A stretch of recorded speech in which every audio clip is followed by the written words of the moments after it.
Jaya Radha Madhava Kunja Bihari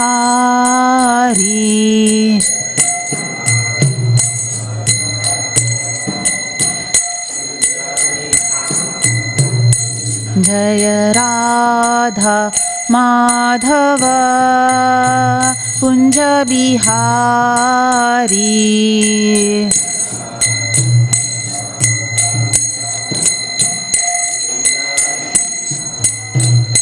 Jaya Gopi Jana Vallabha Jaya Girivaradhari Jaya Girivaradhari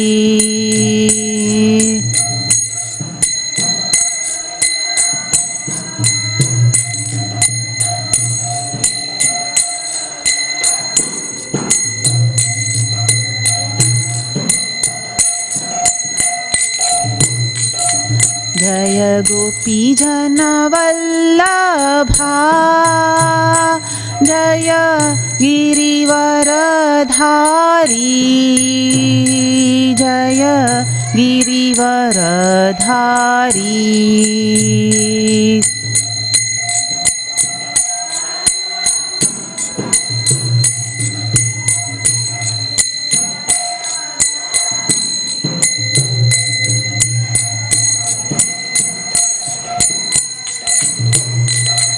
Jaya Yashodanandana Jaya Brajjana Ranjana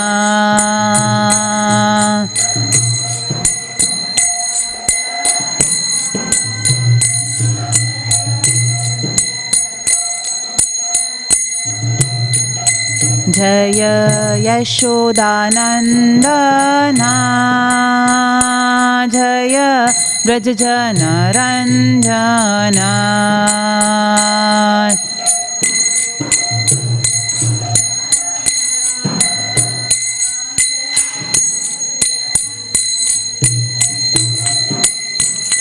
Jaya Yamuna Tiravanachari Jaya Kunja Bihari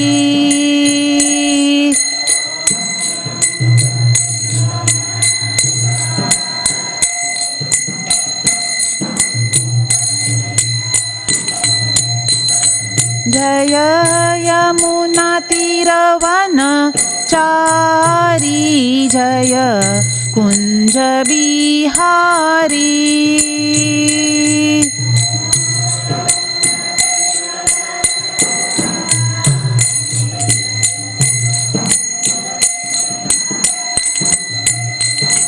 Jaya Radha Madhava Kunja Bihari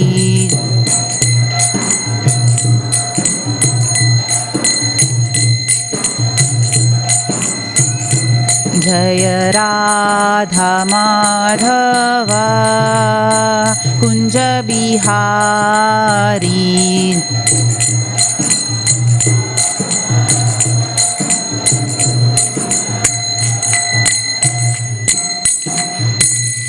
ग्रंथराज Shrimad Bhagavatam की श्रीला प्रभुपाद की जय निताय गौर प्रेमानंदे।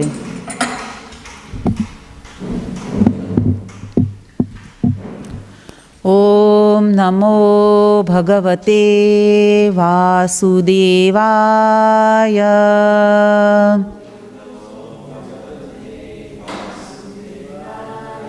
ओम नमो भगवते वासुदेवाय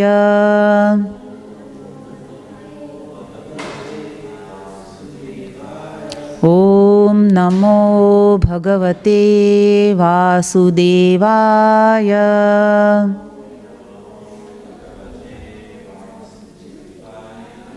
Hare Krishna. Today we are reading from Canto 7, Chapter 9. Chapter 9 is entitled Prahlad Pacifies the Lord with Prayers. Today we are on text 43. Naivo dvije paraduratya vaiteranyas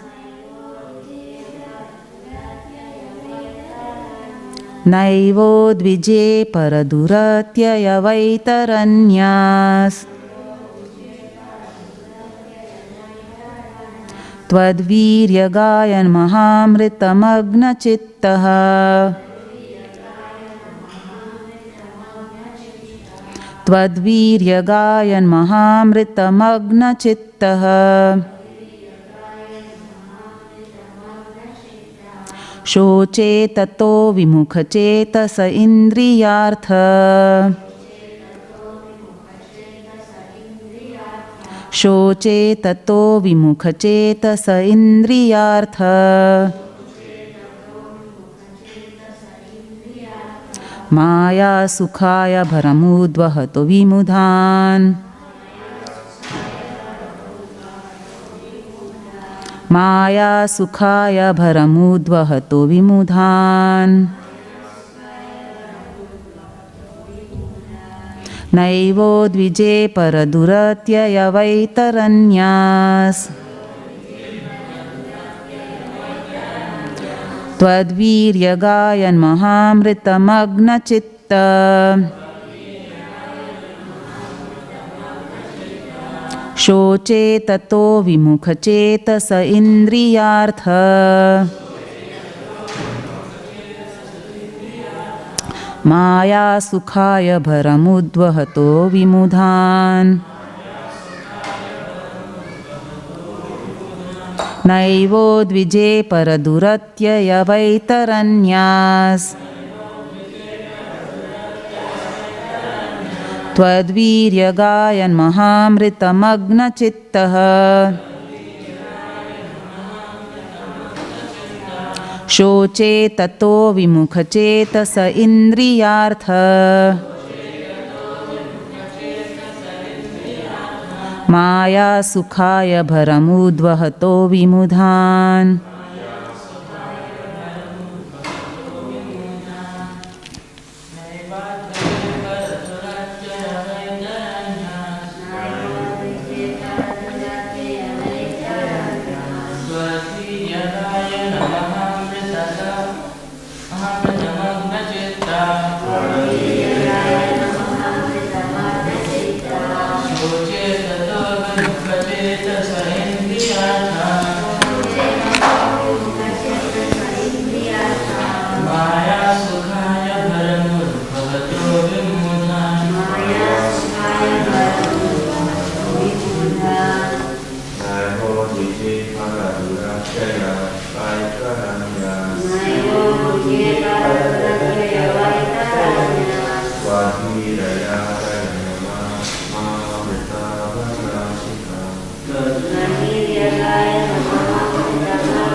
Vaishnavis,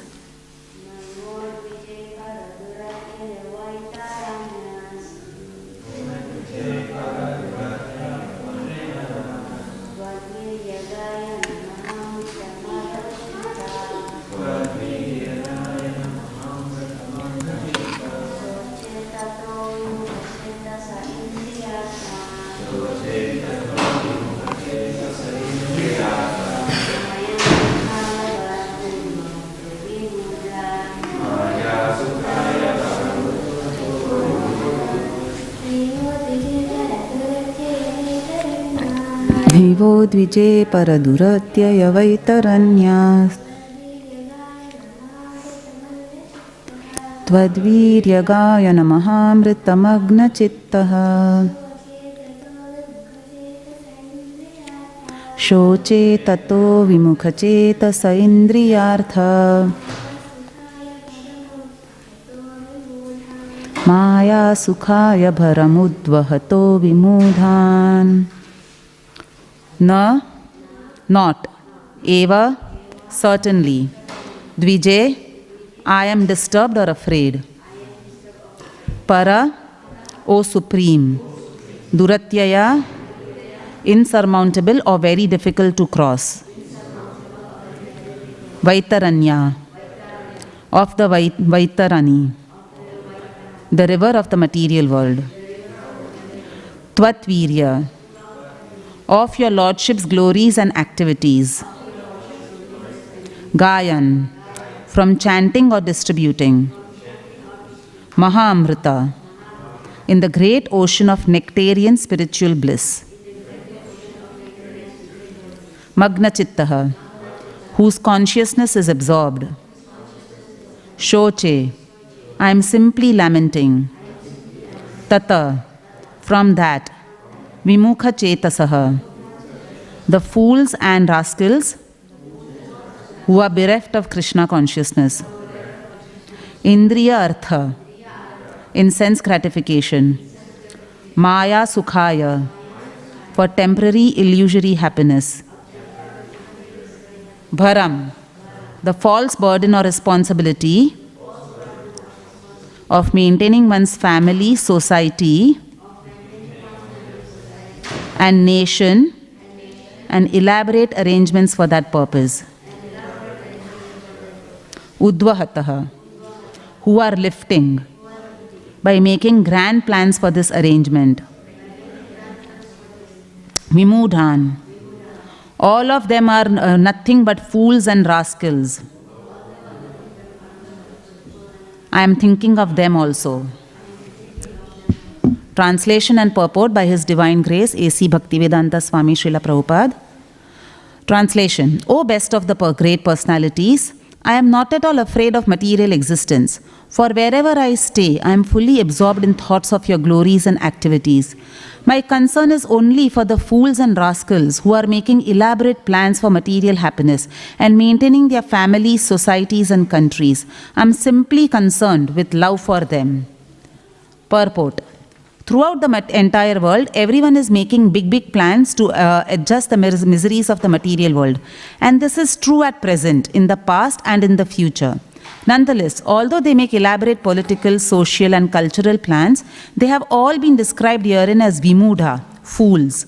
The material world has been described in Bhagavad Gita as dukhalayam ashashvatam, temporary and miserable. But these fools are trying to turn the material world into sukhalayam, a place of happiness, not knowing how everything acts by the arrangement of material nature, which works in her own way. Prakrite kriyamanani gune karmani sarvashah ahankara vimudhatma kartahamiti manyate. The bewildered spirit soul, under the influence of the three modes of material nature, thinks himself to be the doer of activities that are in actuality carried out by nature. Bhagavad Gita 3.27. There is a plan for material nature, personally known as Durga, to punish the demons. Although the asuras, the godless demons, struggle for existence, they are directly attacked by the goddess Durga, who is well equipped with 10 hands with different types of weapons to punish them.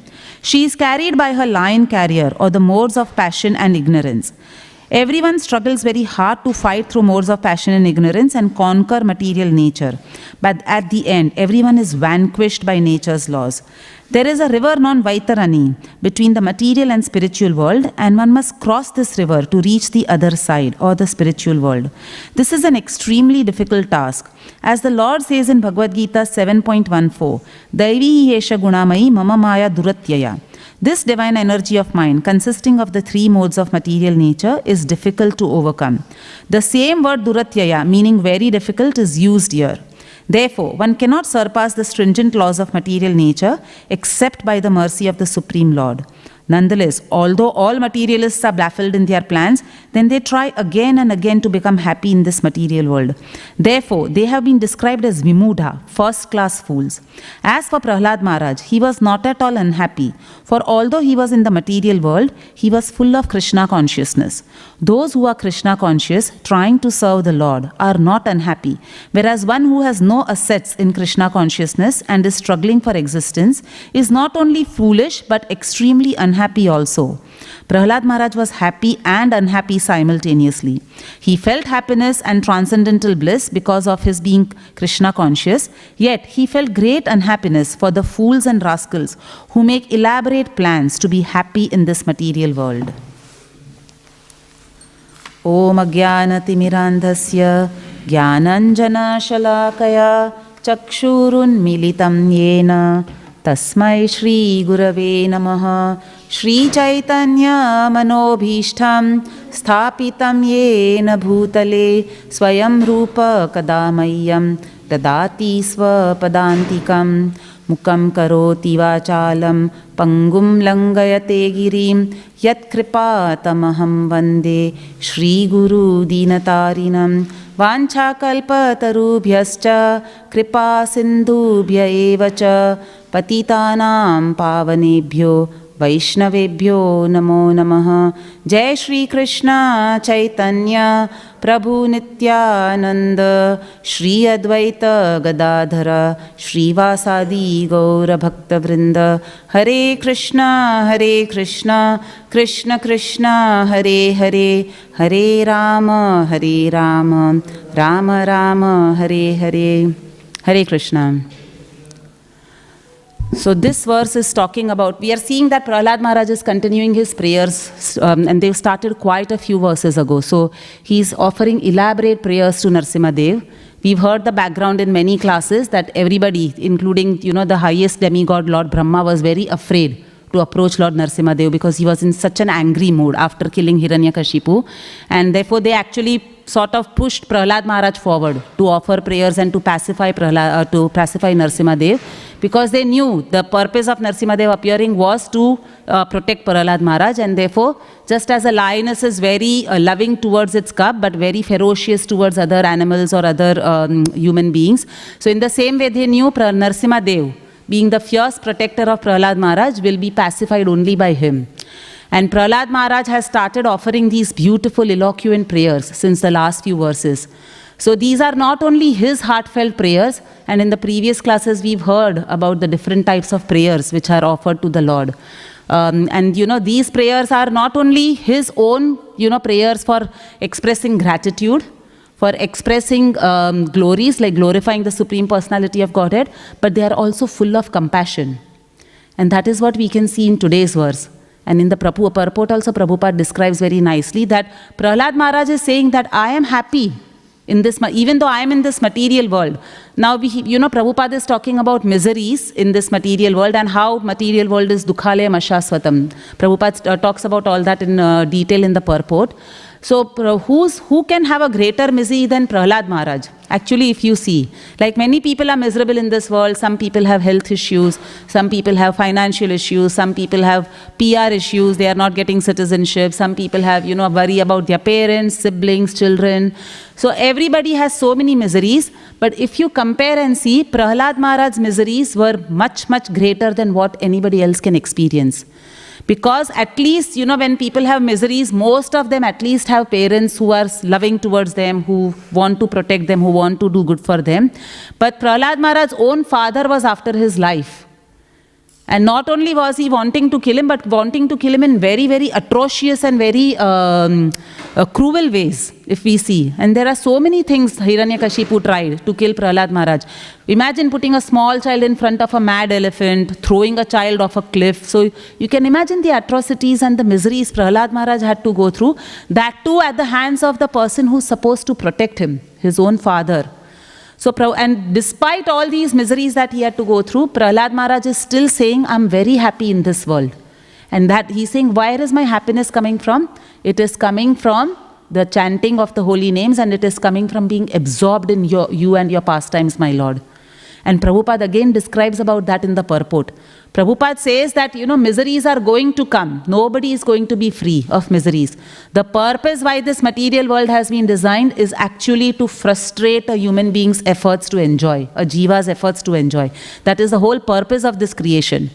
It is to make us so vexed up and so completely giving up. Because we try to derive some enjoyment, but the material world is not designed for that. It is designed to give us miseries, and it is designed to give us, even if there is a happiness, it is so temporary. And it is said that in the material world, happiness is just like, some commas in between all the miseries that are going on around in this world. So Prabhupada says that this is going to be the reality of life. But a person who is completely absorbed in Krishna and who is completely absorbed in his services to Krishna will not feel the effects, he will not feel the pangs of material existence. The same way they act on normal people who are actually not, absorbed in Krishna or are not Krishna conscious, it will not act in that way on devotees. So it's not that devotees won't go through troubles. It's not that devotees won't go through miseries. But because they are absorbed in their services, they are able to surmount these miseries and face them very nicely. And sometimes devotees don't even realize that they are miserable. So there are very nice example I was hearing a lecture by His Holiness Giriraj Maharaj, and he was describing from Srila Prabhupada's lifetime, like some pastimes of Srila Prabhupada. And this also brings out the compassionate nature of Prabhupada, because that is what we are seeing over here. In today's prayers, we are seeing how much compassion Prahlad Maharaj had. Even though he was happy despite living amongst all these miseries because of his absorption in Krishna, he is saying at the same time, I'm unhappy because I can see others are also miserable, but because they are not absorbed in Krishna, they are actually not deriving any happiness. And they are not even realizing that because they don't know the goal of life. And we see people around us, like, people are miserable, but they don't know where to turn to. They don't have any shelter. They don't even believe in a higher authority. Most of them are atheists, or most of them, I don't care attitude they have. Whether God exists, doesn't exist, it doesn't matter to me. So most of them don't know where to turn to. And they just turn to maybe, their friends who are also fallible soldiers.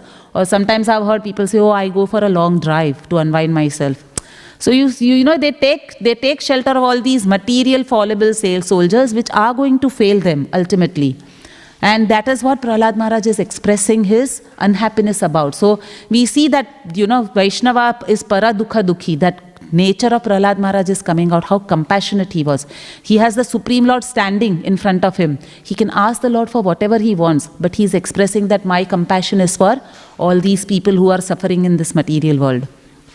So Srila Prabhupada, similarly, he had a similar mood to Prahlad Maharaj. He suffered so much to give us where we are actually now, right now today, this society of ISKCON. He created a house where everybody could take shelter, like people from all races, all castes, all communities, all parts of the world have come and taken shelter under this house which Srila Prabhupada has created. But to create this house and to give us all these books, which are the guiding principle for ISKCON today, Prabhupada had to himself suffer so much. We know, like we've heard it many times, but still it's purifying to read about Srila Prabhupada in the Lilamrita, that he traveled at such an advanced age by ship, no money to even take a flight. So he traveled by ship, suffered 2 heart attacks, 36 days long journey. The seasickness was so bad that it became very difficult for Srila Prabhupada to survive. And he kept praying to Krishna to empower him and to take him. And he kept praying to Krishna that now you are taking me to the western shores, which I'm, trying to go on the orders of my spiritual master. You use me as a puppet in the way you want to deliver those people.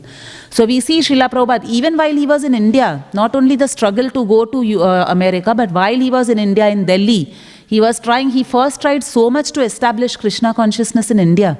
He wrote so many books. He was residing in Radha Damodar temple, as we know.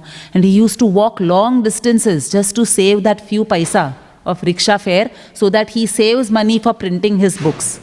He would himself edit, he would himself proofread. So everything, it was all in one, and long distances he would go back and forth at that age, about 65 or something. And while he was in Delhi, he used to distribute his literatures, his Back to Godhead magazine. And once he fainted because of heat stroke. Like people who are from Delhi know that Delhi can become so hot in summer. So he fainted because of a heat stroke. Once he was gored by a bull from behind. And again he fell down on the road. So many difficulties Srila Prabhupada had to go through. But still he used to tell the devotees that I did not even see any problems. Or I did not even see these as problems, because I was just focused on fulfilling the order of my spiritual master. So in this regard, there is a very nice pastime which Giriraj Maharaj was describing. So Srila Prabhupada was in US at that time, but he had already established a temple in Calcutta. And the Calcutta temple president, he had started doing some business to fund the temple, because the temple was really struggling financially at that time. And he got so absorbed, the temple president got so absorbed in running his business that the temple duties started getting neglected. And because of that, the devotees who were residents of the temple started suffering greatly. They did not have much to eat, they didn't have much to survive. Even for deities and all, they didn't have much to offer to the deities because the temple was struggling so much financially. It was described by Giriraj Maharaj that there was one devotee who was an American devotee, I believe, who was very stout and well-built. Like he was part of the Red Angels bike gang, like motorcycle gang or something like that. And we know all these bike gang people, they are like hefty and tall. So obviously he had that appetite, like Bhima, he wanted to eat more, but there was nothing. So Giriraj Maharaj was saying that devotee used to actually, once the ghee week had been, you know how after we offer Aarti, we go and actually, put out the fire. And then whatever ghee was left, he used to actually suck that ghee from the ghee wicks just to get some nourishment. The situation was so bad. So the devotees were suffering greatly. And they were just waiting for Srila Prabhupada to come so that they can express what they are going through. And Srila Prabhupada arrived in Calcutta, and that time there were not so many disciples that Prabhupada had. So everybody used to get an audience of Srila Prabhupada. And Srila Prabhupada, they all came and met Srila Prabhupada and they expressed that Srila Prabhupada, this is what we are going through, this is the problem we are facing over here. And Prabhupada became very grave. And in a very compassionate voice, he became very concerned about these devotees and very sad to know that these devotees were living in this condition. So he became very concerned, and with a compassionate voice, he actually spoke to Tamal Krishna Maharaj, who was the GBC for India at that time. And Tamal Krishna Maharaj said, but Prabhupada, I was just trying to execute His Divine Grace's will. Like, trying to make money for the temple and save money so that we can distribute books and whatever.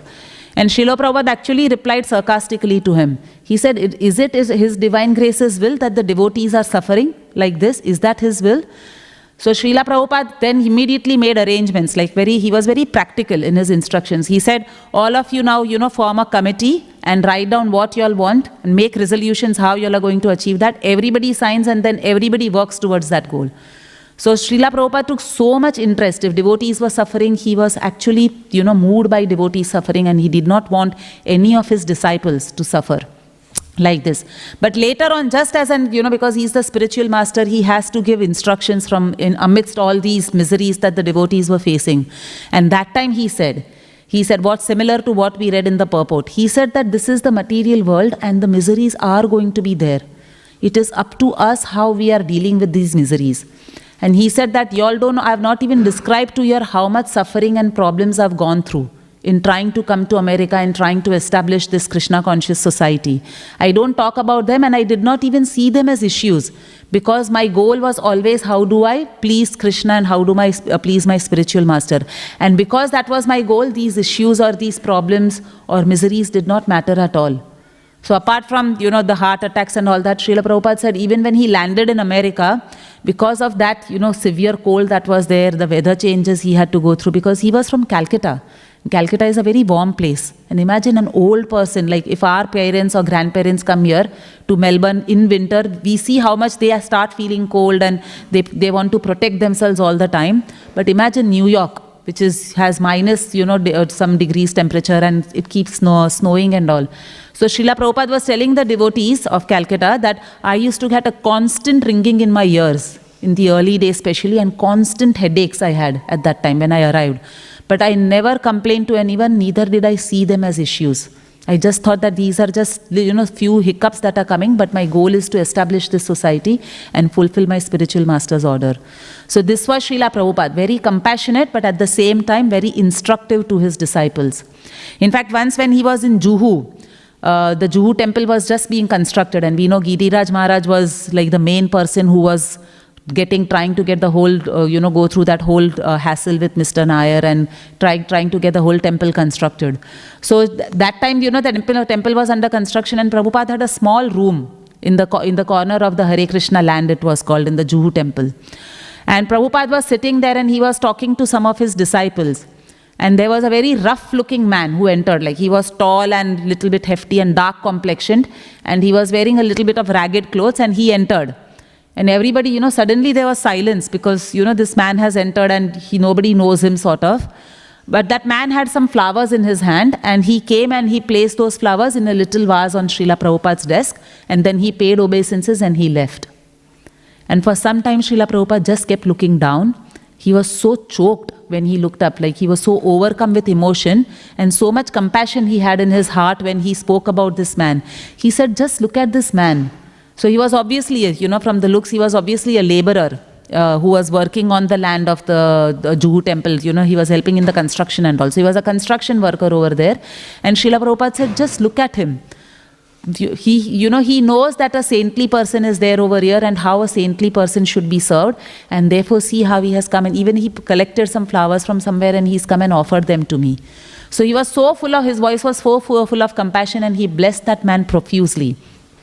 So we see so many examples are there in Srila Prabhupada's own life, and even in the scriptures we see so many examples of devotees who themselves were completely self-realized, who had everything worked out for them. They had the Lord's association, they were absorbed in Harinam, but still they were always expressing concern for others. And one of the examples is Arjuna himself. So Arjuna is obviously a dear friend of Krishna. When we talk about the 9 processes of devotional service and we talk about Sakhyam, Arjuna is taken as an example of Sakhyam. He was so close to the Lord. So he had the Lord as his chariot driver. He had such close association, but still the entire Bhagavad Gita was spoken because Arjuna was feeling compassion. Compassion for generations to come who would benefit from hearing the Bhagavad Gita, but also compassion for the people who were on the other side, fighting with his grandfather, his guru, how the wives will become widows. So he had so much compassion, and out of that compassion, this whole Bhagavad Gita was spoken by the Lord. So we have so many examples like that of devotees, even Vasudev Datta in the Chaitanya Charitamrita. He was so compassionate that he would give away everything that he earned. And Chaitanya Mahaprabhu actually had to appoint Shivanand Sen to look after his accounts. And he said that, you please look after his accounts. He's a grahastha. He's not keeping anything for himself. And he's full of compassion and distributing everything away. So you'll take care of his finances and you ensure his family has things to eat. So the scriptures are fully replete with all these examples. And today is the disappearance day of 3 great personalities actually. So, we'll talk about these personalities because they were also here. They came here because of their compassion. They are actually eternal associates of the Lord, but they just came down because of their compassion for fallen souls, and they set an example for all of us. They didn't come very long ago, so they set an example for all of us to follow. So it's the disappearance day of Raghunath Das Goswami, Raghunath Bhatta Goswami, and Krishna Das Kaviraj Goswami. Like 3 personalities disappeared on this auspicious day together. So Raghunath Das Goswami, yesterday Sri Chaitanya Prabhu spoke very nicely about him. So today we will cover Raghunath Bhatta Goswami and Krishna Das Kaviraj Goswami's lives. So Raghunath Bhatta Goswami was an eternal associate of Chaitanya Mahaprabhu. He was there when Chaitanya Mahaprabhu, he had quite a lot of association of Chaitanya Mahaprabhu, and many of his pastimes are in detail described in the Chaitanya Charitamrita Antya Lila, chapter 13. The chapter is entitled Pastimes with Jagadananda Pandit and Raghunath Bhatta Goswami. So from text 49 onwards, the whole association of Raghunath Das Goswami, his life, everything is being described by Krishna Das Kaviraj Goswami. So Raghunath Das Goswami was around, he was born around 1503. 1503 he was born, and his name was Raghunath Bhattacharya. And he appeared as the son of Tapan Mishra, who was a dear devotee of Sri Chaitanya Mahaprabhu. And Tapan Mishra actually hailed from the village of Rampur on the banks of the Padma river in East Bengal. So that time we had East Bengal and West Bengal, which is present-day Bangladesh. So while Chaitanya Mahaprabhu was living as a student in Navadvip Dham, he had his own tola. Tola means his own school where he used to teach grammar and the scriptures and Vedas and all that. And he took some of his students on a pilgrimage to East Bengal at that time. And, because of his scholarly lectures and, he was demonstrating such inconceivable scholarship in the Vedas, in the grammars, and he was teaching Sanskrit grammar so eloquently to all the people there that his fame had spread all over that place. And thousands of people were actually coming to become his disciples. And there was one sincere person over there whose name was Tapan Mishra, who used to live in East Bengal. And he was actually a very sincere seeker of the truth. So for years, he had been seeking the truth, and he himself was a great scholar. So, but he was not feeling satisfied. He had studied the scriptures, he had studied the Vedas, but he was getting frustrated with this materialistic way of life, and he was looking for what is the higher purpose and what should be the goal of his life. So he was continuously seeking that. And because he was so sincere in his prayers to seek the truth and to seek out the goal of life, that one day the Lord himself appeared in his dream. And he told him that I have incarnated in this world and I am just now waiting for you. You come and please meet me. And then he told him in his dream where he should meet him. So being dissatisfied with all this mundane education, all the scholarship that he had, and everybody just, being proud about their scholarship, and it says Vad Vivad, or Vidandavadam we say. So they were all, just engaged in debates, establishing who is more scholarly, who has studied the scriptures more. He was just fed up of all that. So when he got this dream, he immediately went to that place. And he saw Chaitanya Mahaprabhu sitting there with his disciples, and he immediately paid obeisances from a distance. And then he held the Lord's feet and he asked him. He said, there is no meaning, purpose or satisfaction in my life unless I understand the goal. So you please instruct me on the truth. And Chaitanya Mahaprabhu, in a very simple and a very clear manner, told him that the goal of life was to love Krishna and to serve him with mind, body, words and soul. So that is the instruction Chaitanya Mahaprabhu gave him. And the means of developing that love is chanting the 16-syllable Mahamantra, which is given in the Kali Santarana Upanishad. So he instructed him that you chant this Mahamantra, Hare Krishna, Krishna Krishna, Hare Hare, Hare Ram, Ram Ram, Hare Hare.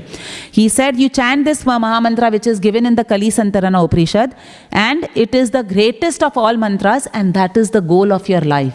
To just keep chanting Mahamantra. So that is not only the means to achieve love of Krishna, but that is also the goal of your life, that you continue chanting this Hare Krishna Mahamantra. And then after giving this instruction, Chaitanya Mahaprabhu gave him a very unique and mysterious instruction. He told him that now you go and reside in Varanasi with your family.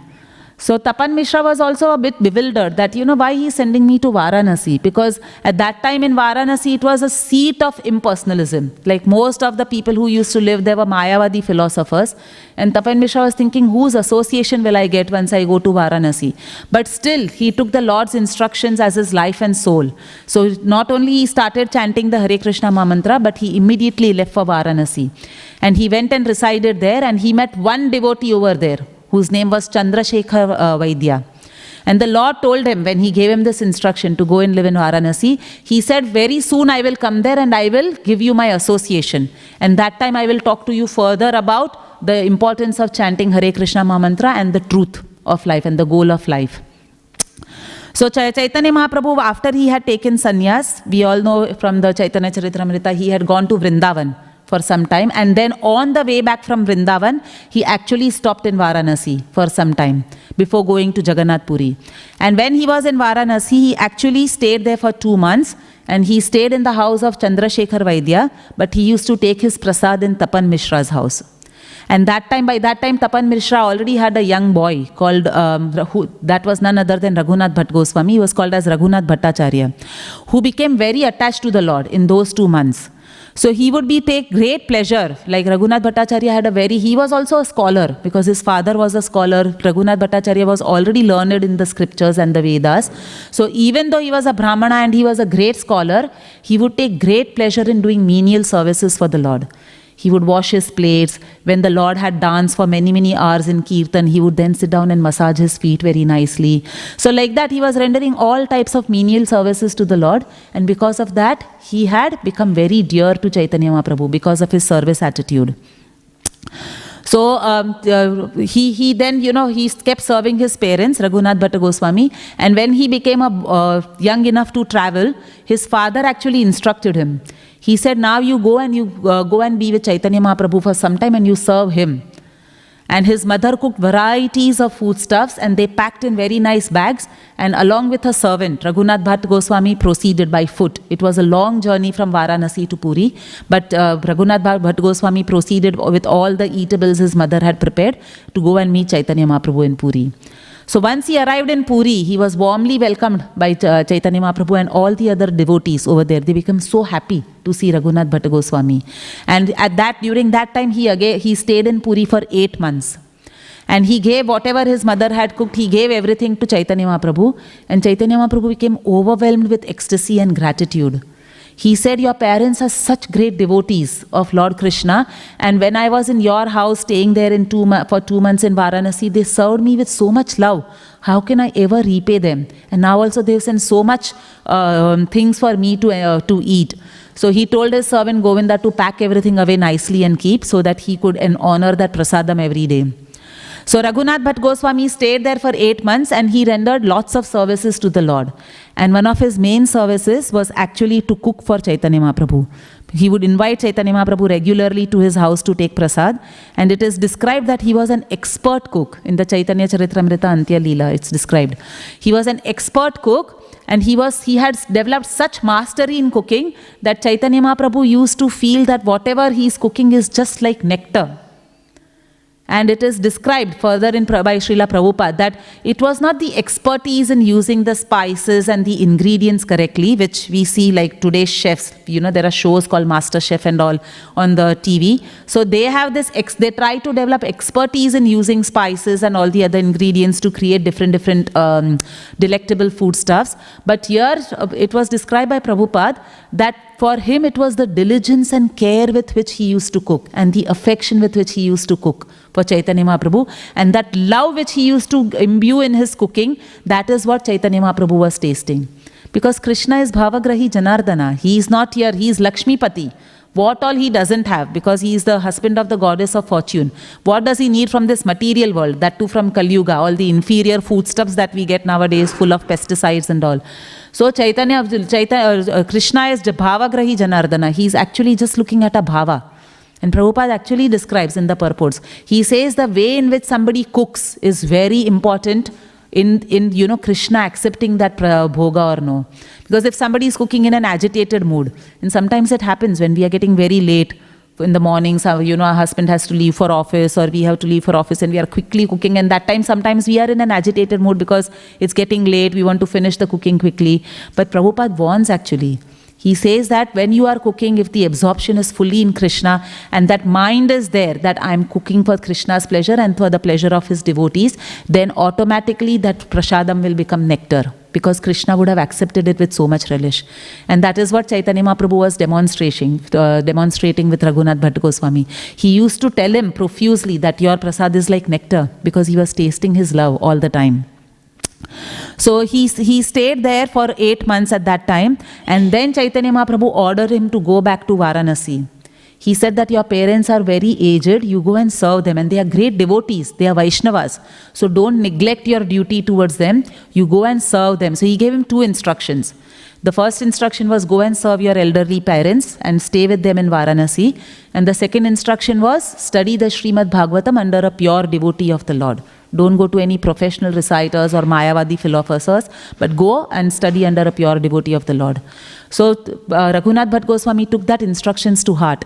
He came back to Varanasi, he stayed there for 4 years and he served his parents very nicely, studied Śrīmad Bhāgavatam very nicely, and then his parents left for the spiritual world, and after that he again came. He came back to Jagannath Puri to have association of Chaitanya Mahaprabhu. And when he came there, he again stayed for 8 months, it is described. And then the Lord, after he stayed for 8 months, again his main service was cooking for the Lord and reciting Śrīmad Bhāgavatam.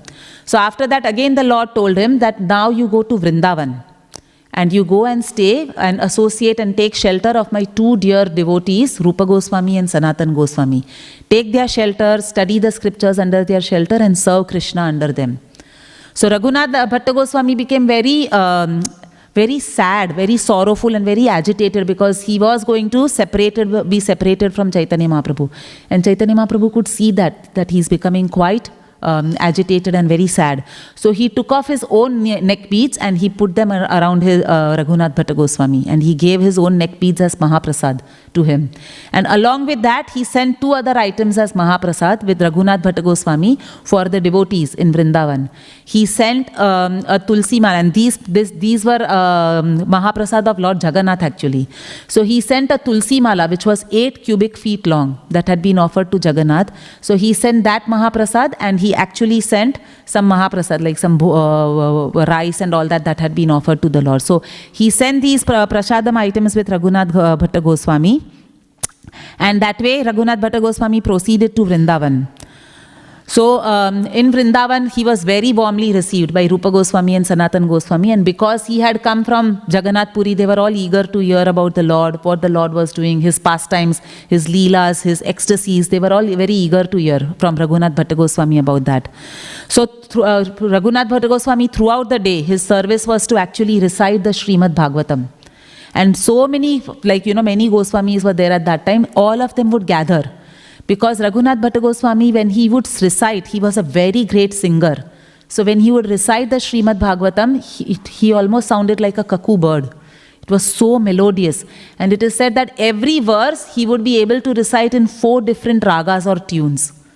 And devotees would just come, flock to hear the Śrīmad Bhāgavatam from him, or to hear him singing all the verses, or even singing different bhajans, because he was such a great singer. So he would also cook wonderful, delicious preparation for the Goswamis and for the deities. And Rupa Goswami's Radha Govinda, he had made that Radha Govinda deity as his life and soul. And he would serve Radha Govinda deities very nicely. And he would worship. So he was so absorbed. His only purpose was to serve Radha Govindji very nicely. In fact, there was a rich merchant who was traveling. So he got some nice ornaments and all that made for Radha Govindji, like shark-shaped earrings and a beautiful flute and all that made. So his main services were to serve Radha Govindji, to recite Śrīmad Bhāgavatam all the time, and absolutely not criticize any Vaishnavas. And Raghunath Bhatta Goswami used to say that everybody is engaged in the service of Krishna, so I do not see any faults in them. So that was his consciousness throughout his life. Because of his absorption in Bhagavatam, because of his absorption, like we see Prahlad Maharaj was so absorbed, because of that he was not feeling any misery in this world. So Raghunath Bhatta Goswami also, because of his absorption, he would see everybody as a dear devotee of Krishna.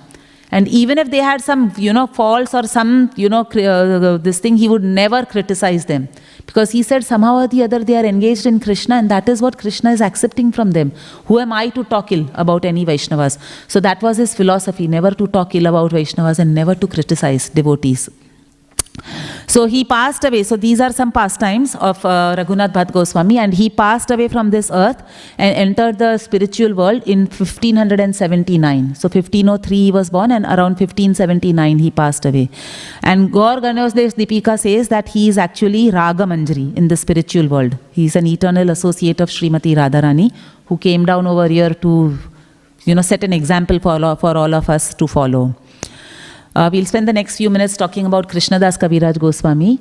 So Krishnadas Kaviraj Goswami, obviously we know the main thing which he is famous for is for writing the Chaitanya Charitamrita. And that has been his greatest service to humanity, and especially to Gaudiya Vaishnavas. In fact, Bhaktisiddhanta Saraswati Thakur used to tell his disciples, he said that one day people will just want to learn Bengali language and become good at Bengali language so that they can read and relish the Chaitanya Charitamrita and understand the Chaitanya Charitamrita. Because obviously Krishnadas Kaviraj Goswami has written it in Bengal. But we had again Srila Prabhupada being so compassionate that some of us who don't even know Bengali, Prabhupada made it so easy for all of us. He translated all his books into, whether it was Bengali, Sanskrit, he translated them into very simple English language, which anybody could understand, even a layman who has no exposure to Krishna consciousness or to the Bhakti tradition can still understand the Chaitanya Charitamrita. And that is Srila Prabhupada's greatness and compassion on all of us for writing these books, being awake in the night, full night he used to be awake to translate all these books. So this is the main, monumental contribution of Krishnadas Kaviraj Goswami for Gaudiya Vaishnavas, the writing of the Chaitanya Charitamrita. So Krishnadas Kaviraj Goswami was born in a Nadia family of physicians at the village of Jamatpur within the district of Bardhaman near Naihati. So that is where he was born. Now Krishnadas Kaviraj Goswami was a recluse. He did not talk much about himself at all, and therefore not much is known about his parents or even about his lineage or which caste who he belonged to and all that.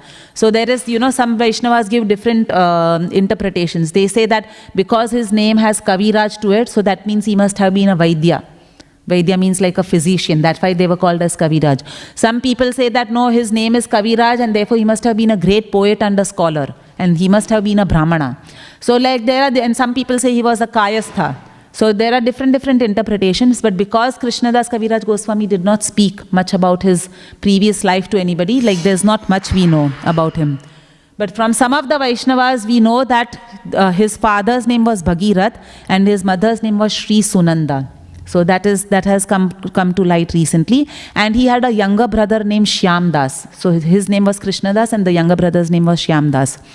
So the deities like Madan Mohan or Radha Madan Mohan were the worshipable deities of Krishnadas Kaviraj Goswami. And he had also established Gaur Nityananda deities in his birthplace. And they are still being worshipped there by the lineage of the Shyamdas, his brother's lineage. These deities are still being worshipped there. And in fact, Krishnadas Kaviraj Goswami's Padukas and some of the manuscripts he wrote in the early days are also still preserved there in his birthplace very nicely. So Krishnadas Kaviraj Goswami once, he had organized a very big Sankirtan festival in his house. And so many hundreds and hundreds of devotees had come that time. And there was a dear devotee of Lord Nityananda called Meenaketana Ramdas. He had also come over there, and Meenaketan Ramdas was a very different devotee, a very unique devotee. So he would actually lose himself in transcendental ecstasy whenever the Lord's kirtans were being chanted, and he would lose external consciousness. And sometimes he had a flute. So sometimes he would hit people with the flute, sometimes he would slap them in his ecstasy. And this is how he used to exhibit the symptoms, transcendental symptoms that he was feeling. So he also came to participate in this Mahakirtan that Krishnadas Kaviraj Goswami had organized at his house. And that time everybody, all the Vaishnavas who were gathered there, they were all taken aback looking at the ecstasies of Meenaketan Ramdas, because he was chanting and dancing jubilantly. He would sometimes fall to the ground, sometimes he would slap someone, sometimes he would hit someone with the flute. But all the devotees, recognizing his greatness, they were falling at his lotus feet and they were paying obeisances to him because they recognized this is a very great Vaishnava. However, there was one person, the Pujari over there, whose name was Gunarnava Mishra. And this Gunarnava Mishra, he was actually he was a great devotee of Chaitanya Mahaprabhu, but he sort of neglected Meenaketana Ramdas, and he did not pay much attention to him. And Meenaketan Ramdas actually became upset with Gunarnava Mishra. So he actually became upset and he, chastised the Pujari. And the Gunarnava Mishra, actually it is said he did not take much offense when Meenaketan Ramdas chastised him. But Krishnadas Kaviraj Goswami's brother, Shyamdas, again it is said that Shyamdas was also a great devotee of Chaitanya Mahaprabhu, but he did not recognize Lord Nityananda so much. And Meenaketan Ramdas, being a very dear devotee of Nityananda Prabhu, Shyamdas actually started arguing with Meenaketan Ramdas. He said that how can you chastise Gunarnava Mishra like that? So he became a bit upset, and there was a little bit of a heated exchange which happened between Meenaketan Ramdas and Shyamdas. And Meenaketan Ramdas became very upset. So he just broke his flute and he walked away from there because of the way Shyamdas dealt with him. But at that time, Krishnadas Kaviraj Goswami, so it is said if we see a blasphemy of a Vaishnava, we should, Chaitanya Mahaprabhu has said, we should go and either protect that Vaishnava and protect his name and his position, or we should go and drown in the Ganga. Chaitanya Mahaprabhu says, and Krishnadas Kaviraj Goswami took this offense very seriously. So even though it was his own brother who was arguing with Meenaketan Ramdas, Krishnadas Kaviraj Goswami did not hesitate to chastise and rebuke his own brother. And he said that a person who recognizes Chaitanya Mahaprabhu but does not recognize Nityanand Prabhu is actually the most fallen person. Because they both are non-different from each other. It is better, it said in the Chaitanya Charitamrita that it is better to be an atheist rather than, recognize one and neglect the other. Because Nityanand Prabhu is also the Supreme Personality of Godhead, and it's a great offense not to recognize this. And because of this offense which Shyam Das did to Meenaketan Ramdas, he actually fell down from his devotional life for some time. So Krishnadas Kaviraj Goswami was so overwhelmed, and he was quite disappointed with this whole incident that, such a great Vaishnava like Meenaketan Ramdas was insulted, and, there was blasphemy done by my own brother in my own house. So he was quite disturbed that night, and then Lord Nityananda came in his dream. And Lord Nityananda told him, you just become detached from this family home, from your family, from this home and your land of birth. And Lord Nityananda in his dream pointed to the direction of Vrindavan. And he told him that now you go to Vrindavan and you just reside in Vrindavan. So Krishnadas Kaviraj Goswami immediately took that order to his heart and soul. Like we saw Tapan Mishra had taken Chaitanya Mahaprabhu's order to go and reside in Varanasi as his heart and soul. In the same way, Krishnadas Kaviraj Goswami also immediately, that same night he left for Vrindavan. And going from, he used to live near Naihati, Jamatpur, going from west of India all the way walking till, east of India all the way walking till almost the north of India in Vrindavan was a huge task. And he was already quite elderly at that time. But he still took that whole pilgrimage on foot, and he reached Vrindavan. So when he reached Vrindavan, obviously he had a lot of association of Raghunath Das Goswami. So Raghunath Das Goswami used to, because he had association of Chaitanya Mahaprabhu, and he had witnessed Chaitanya Mahaprabhu's pastimes, the later Leelas of Chaitanya Mahaprabhu's pastimes, he used to actually sit and recite those pastimes. And those pastimes were originally written by Swarup Damodar Goswami in his diary, which then Raghunath Das Goswami used to sit on for hours and hours every evening on the banks of Radhakund. He would sit and recite all the pastimes of Chaitanya Mahaprabhu. And Krishnadas Kaviraj Goswami was personally present when he heard all these pastimes from Raghunath Das Goswami. And later on, all the Goswamis who were present there in Vrindavan, they actually requested Krishnadas Kaviraj Goswami that, can you please write a manuscript? Because you have heard so much from Raghunath Das Goswami, but there is no manuscript specially describing Chaitanya Mahaprabhu's later Leelas, the Leelas which happened later on in his lifetime. And Krishnadas Kaviraj Goswami, being a very humble soul, he was very hesitant to write this, because already Vrindavan Das Thakur had written the Chaitanya Bhāgavatam. And he said that, no, Vrindavan Das Thakur is my worshipable Lord and Master. He has already written a manuscript on Chaitanya Mahaprabhu's life, so I cannot do this transgression and, try to rise above my senior and write something which has already been captured by him. But still the devotees kept requesting him. They said that Vrindavan Das Thakur has captured most of the early pastimes of Chaitanya Mahaprabhu in the Chaitanya Bhāgavatam, but he hasn't captured the later pastimes, and all this will be lost. Whatever Raghunath Das Goswami recited will be lost, so you please write this particular scripture. So Krishnadas Kaviraj Goswami then went to Madan Mohan deities in Vrindavan, just to seek permission from the deities, because he saw the devotees were so much encouraging him to write about Chaitanya Mahaprabhu. So when he was paying obeisances, the garland from Madan Mohan's neck fell down. And the pujari came and gave that garland to him, and all the Vaishnavas present there acknowledged that, yes, you have now received the permission of the Lord as well. So now you please, sit and write this scripture. But Krishnadas Kaviraj Goswami is so humble. Like when we read the Chaitanya Charitamrita, we are currently studying it under Keshav Prabhu. Almost in every chapter, especially in the beginning of the Chaitanya Charitamrita, he's continuously acknowledging Vrindavan Das Thakur's contribution. And he's continuously expressing gratitude for Vrindavan Das Thakur, that he has written such a big, eloquent scripture. I am nothing but a little insignificant ant who's trying to scale the mountain and trying to glorify the Supreme Lord. Continuously he's talking, I have no qualification. He had such great qualification, his scripture. So every time he's expressing gratitude and he's acknowledging. And this is something we saw a few days ago when His Holiness Devamrit Maharaj was here, even at the retreat and in the Bhagavatam class also, which he gave here in the temple. He was continuously stressing on this quality of gratitude. So gratitude can only come in our hearts when we have acknowledgement for someone. If we don't even acknowledge someone has done something for us, then where will the gratitude come from? So Devamrit Maharaj was stressing. In fact, he was instructing all of us that maybe we can maintain a gratitude journal. And don't even forget one little thing which someone might have done. Like he himself was quoting his example of how he was warmly greeted when he first time entered the temple. And that, that had created because he was so anxious. But that warm greeting by a devotee had actually put him He'd allayed all his fears, and it encouraged him to keep going back to the temple.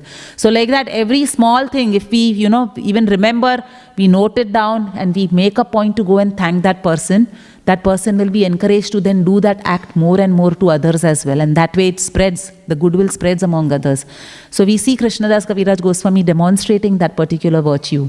He is not only acknowledging Krishnadas Kaviraj Goswami all the time, plus also demonstrating how he is a insignificant person who is unqualified to write these scriptures, and it's only Vrindavan Das Thakur because of his blessings that he's writing. And that itself, that quality itself is making him the most qualified person, that humility and that gratitude which he was expressing. So he completed, at the age of 96, he sat and wrote this whole scripture. And if we go to Radhakund, there is a beautiful picture. His samadhi is also there, and there's a beautiful picture of Krishnadas Kaviraj Goswami, very bent over, very old, and still writing the Chaitanya Charitamrita. So again, that was out of his compassion for all of us, so that we get this monument to read, this monumental work to read throughout the next few generations. So Krishnadas Kaviraj Goswami is in the Gaur Ganodesh Dipika, it is described that he is Kasturi Manjari in Krishna Lila.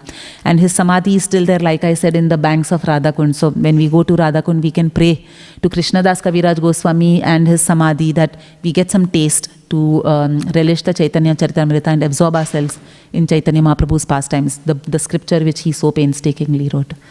So it's time up. We'll end the class here. Granthraj Śrīmad Bhāgavatam ki, Srila Prabhupada ki. Any questions or corrections or additions?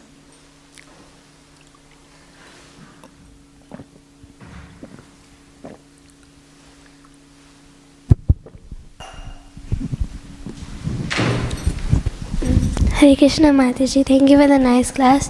Mataji, you mentioned how Raghunath Bhatt Goswami, when he was reading the Śrīmad Bhāgavatam at the start, he completely felt that this material world is complete a waste, like it's not a good place to be. But then later on, when he started being with the devotees, and he started like relishing the place. So how do we understand these 2 points?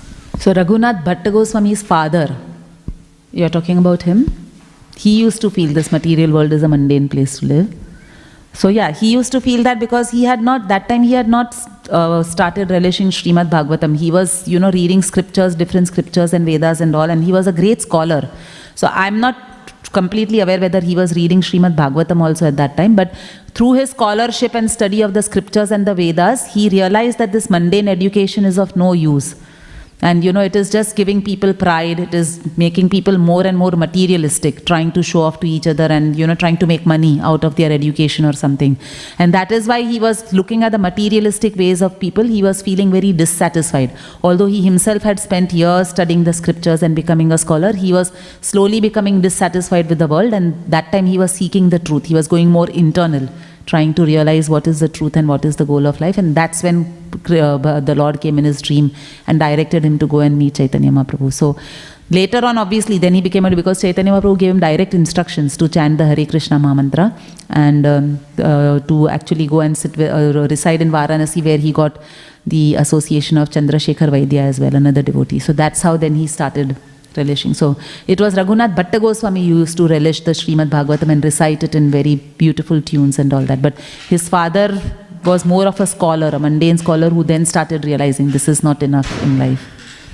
And Mataji, also when I went to Vrindavan, in the Radharaman temple, I heard about this Goswami called Sri Pundrik, and he comes, I was reading Sri Pundrik, and he comes in the lineage of Raghunath Bhatt Goswami. I was reading about him, but whereas when I heard him, his teachings are much more different than the ISKCON teaching, and even his tilak. Is there any significance if you know about it and the reason behind it? I have not heard of this devotee. Gopavrindesh Prabhu, do you know? So there's a devotee about whom she heard in the Radha Raman temple called Pundrika, Sri Pundrika. He comes in the lineage of Raghunath Bhatta Goswami, but the tilak is different. So there are many, there are many Vaishnavas and many different sub-Vaishnava sects also in Vrindavan, and we've seen the tilak slightly differs for these sects. So, but yeah, not very sure, but sometimes the tilak differs little bit. They are mostly, all of them are Gaudiya Vaishnavas, especially who are coming in the lineage of the Goswamis. But sometimes, there might be a little bit of deviation because of which the tilak might be different. But the teachings, I hope the teachings were Vaishnava teachings. Teaching were also different from ISKCON. Oh, okay. Not sure. Any other questions or comments? Just got a question like, what happens to the soul? Hare Krishna. Hare Krishna. So I just want to know when a person dies. So all of us knows that there's a soul living inside a body. So what happens to the soul when a person died? Where does it go? Like, does it go somewhere, or just want to know about that? Very nice question. Thank you. Thank you so much for asking. So, first of all, congratulations that you're at least recognizing the soul is different and the body is different. Not many people even have this knowledge. So that's really good that you've taken that step forward. So once, the body is perishable, but the soul is eternal. So the soul is everlasting and eternal. It doesn't perish or it doesn't die when a person dies. When the person dies, it's just the body has, the soul has left the body, and that is what is called as death. So the soul is an eternal part and parcel of Lord Krishna, who is eternal, and therefore the soul also doesn't get vanquished or doesn't perish at all. And once a person dies, so depending on the way he has lived his life, and that is why the theory of karma is there. Like, have you heard about reincarnation and karma? So the theory of karma is there, that the way you have lived this life, that is how you are preparing your next life. So you might get some reactions in this lifetime itself of any, good activities or bad activities that you do. But at the same time, parallelly, because of your desires and the activities that you do, you are preparing your next body as well. So it is we who are preparing our next body through our activities and through our karma. And the goal is, and if someone has, let's say they were very pious people who were doing a lot of charity and all that, and they had a desire to be born in a very rich family or go to heavenly planets or something like that to enjoy further opulence. So then that soul, and the soul is always accompanied by Paramatma, super soul we call. So they both are together inside inside a jiva. And the super soul is none other than Lord Krishna, and that super soul is actually then carrying the soul. Once the person dies, the super soul carries that soul into the next body, into the womb of a mother of the next body, based on what activities and whether desires and deserving. So my desire might be that I become the president of America in my next lifetime, but do I deserve it? So desire and deserving both go hand in hand, and based on that, the super soul carries the soul to the next body.